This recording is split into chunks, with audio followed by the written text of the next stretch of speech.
Hey guys, I'm Chase, an NSCA certified personal trainer from Northern Illinois University, and today I'm going to give you two exercises that can be done simultaneously to help rehab or prevent a shoulder and knee injury.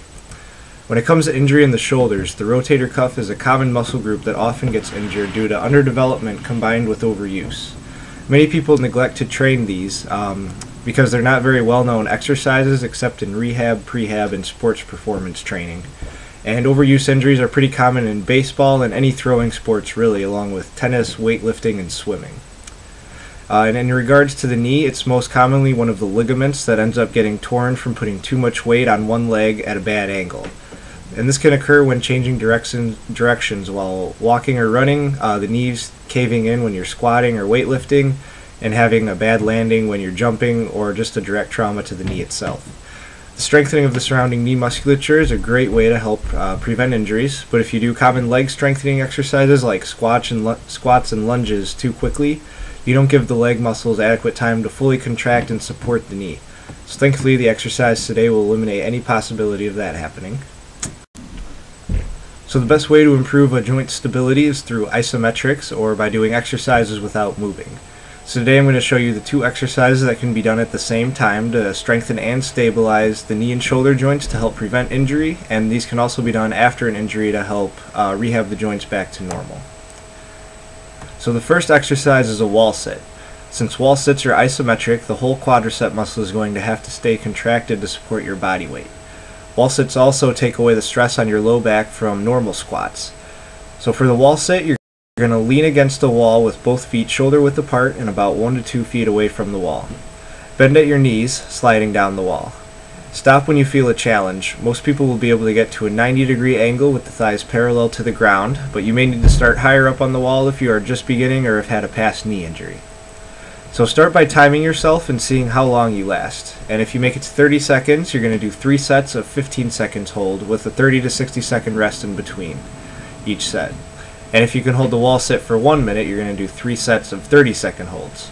So essentially take your maximum time, divide that by 2, and do 3 sets. Retest your max time every 2 weeks to adjust to your improvements. And when you can hold a wall sit for over 2 minutes, try this advanced variation. From your normal wall sit, shift all of your weight onto one leg so that you can lift and kick out the other. Hold this for about 5 seconds and then switch sides. Use the same set and rep scheme as for the wall sit, so you're going to count how many times you're able to lift and hold one leg up, cut the number of reps in half, and do 3 sets. And the shoulder exercise is the rotator cuff wall drag. And you can do this exercise while in the wall sit or just standing with your back against the wall, and the floor is another option with this one. So this exercise isolates the rotator cuff, and pressing against the wall or floor helps you keep your form, which is difficult when using cables or bands to target these muscles. The wall also allows you to use whatever strength you have in order to work your rotator cuffs. And remember to keep the shoulders pressed down and don't let them elevate. That would be a sign that other muscle groups are taking over the work of the rotator cuffs. So when you first start, you may not be able to get your hands against the wall for the whole move. But as long as you're pushing your hands towards the wall, you'll be working your rotators and feeling the improvement.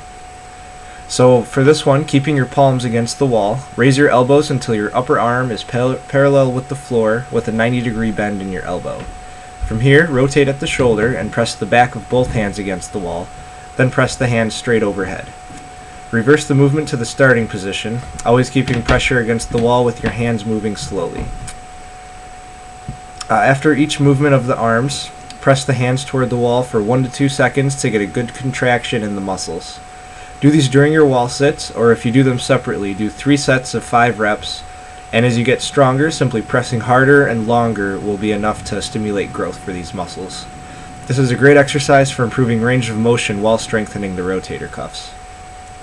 And for even greater shoulder stability, you can do the isometric option as well. Instead of adding the overhead press and the initial arm lift, you're going to stay with your arms at 90 degrees and parallel to the floor, and just alternate pressing your hands into the wall both ways. Hold each press for 5 to 10 seconds and then switch. You can do 3 sets of 3 presses each way, or do them for the duration of your wall sits. This is a good option if you already have adequate range of motion to keep your hands against the wall throughout the first exercise. And these exercises can be built up to being done daily. When you're first starting out, wait until you aren't sore before doing them again. For injury prevention, at least every other day will be good. And when you're rehabbing an injury, build up to doing 5 days a week. With this frequency, it shouldn't take you much more than 2 to 3 weeks to begin experiencing the benefits. You can always end a workout with these moves, but avoid the rotator cuff moves prior to a chest or shoulder exercise session. Always be sure to stretch the muscles around an injured and recently exercised area, as this helps greatly for recovery and preventing future issues. I hope you all enjoy and try out this exercise combo, and I'll see you next time.